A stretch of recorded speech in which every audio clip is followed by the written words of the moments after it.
Lok Sabha speaker Om Birla ಮತ್ತು ಕೇಂದ್ರ ಸಂಸ್ಕೃತಿ ಮತ್ತು ಪ್ರವಾಸೋದ್ಯಮ ಸಚಿವ ಗಜೇಂದ್ರ ಸಿಂಗ್ ಶೇಖಾವತ್ ಅವರು ದೆಹಲಿಯ ಕೆಂಪುಕೋಟೆಯಲ್ಲಿ 6 ದಿನಗಳ ರಾಷ್ಟ್ರೀಯ ಸಂಸ್ಕೃತಿ ಮತ್ತು ಪ್ರವಾಸೋದ್ಯಮ ಉತ್ಸವ ಭಾರತ್ ಪರ್ವ 2026 ಅನ್ನು ನಿನ್ನೆ ಉದ್ಘಾಟಿಸಿದರು.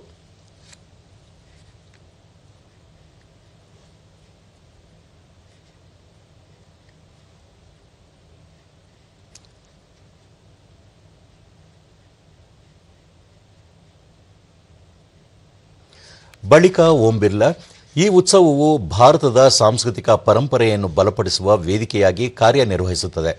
ಉತ್ಸವದ ಮೂಲಕ ಜನರು ವಿವಿಧ ರಾಜ್ಯಗಳು ಮತ್ತು ಪ್ರದೇಶಗಳ ಸಂಸ್ಕೃತಿಯನ್ನು ವೀಕ್ಷಿಸಬಹುದಾಗಿದ್ದು, ಈ ಉಪಕ್ರಮವು ರಾಷ್ಟ್ರದ ಪ್ರವಾಸೋದ್ಯಮ ಸಾಮರ್ಥ್ಯವನ್ನು ಹೆಚ್ಚಿಸುವಲ್ಲಿ ನಿರ್ಣಾಯಕ ಪಾತ್ರ ವಹಿಸುತ್ತದೆ ಎಂದು ತಿಳಿಸಿದರು. ಸಚಿವ ಗಜೇಂದ್ರ ಸಿಂಗ್ ಶೇಖಾವತ್, ದೇಶದ ಸಂಪ್ರದಾಯಗಳು, ಜಾನಪದ ಕಲೆಗಳು, ಕರಕುಶಲ ವಸ್ತುಗಳು, ಪಾಕಪದ್ಧತಿಗಳು ಮತ್ತು ಪ್ರವಾಸೋದ್ಯಮ ತಾಣಗಳ ಬಗ್ಗೆ ಆಳವಾದ ತಿಳುವಳಿಕೆಯನ್ನು ಪಡೆಯಬಹುದಾಗಿದೆ. ಇದರಿಂದಾಗಿ ರಾಷ್ಟ್ರದ ಪರಂಪರೆಯೊಂದಿಗೆ ಜನರ ಸಂಪರ್ಕವನ್ನು ಬಲಪಡಿಸುತ್ತದೆ ಎಂದು ತಿಳಿಸಿದರು. ಕಾರ್ಯಕ್ರಮದಲ್ಲಿ 34 ರಾಜ್ಯ ಪ್ರವಾಸೋದ್ಯಮ ಮಂಟಪಗಳು ಮತ್ತು 24 ಕೇಂದ್ರ ಸಚಿವಾಲಯದ ಮಳಿಗೆಗಳು ಮತ್ತು ದೇಶಾದ್ಯಂತದ ಪ್ರಮುಖ ಸಂಸ್ಥೆಗಳು ಭಾಗವಹಿಸಿವೆ.